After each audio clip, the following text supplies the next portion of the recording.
আজকে তোজোর 6 মাস সম্পূর্ণ হলো।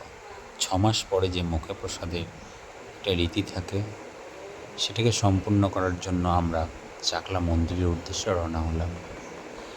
সেখানে চাকলা লোকনাথ বাবার মন্দিরে আমার ইচ্ছে সেখানেই হোক তোজোর প্রথম মুখে ভাত। সেই মতো আমরা চলে গিয়েছিলাম চাকলার লোকনাথ বাবার মন্দিরে।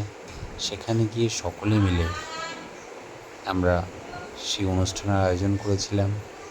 সেখানকার পুরোহিতের মাধ্যমে সমস্ত রীতিনীতি করে তারপর তার মামা তার মুখে প্রথম অন্ন তুলে দিয়েছিল। তারপর আমরা বাড়ির একে একে তার মুখে কিছুটা প্রসাদ ছুঁয়ে দিয়েছিলাম।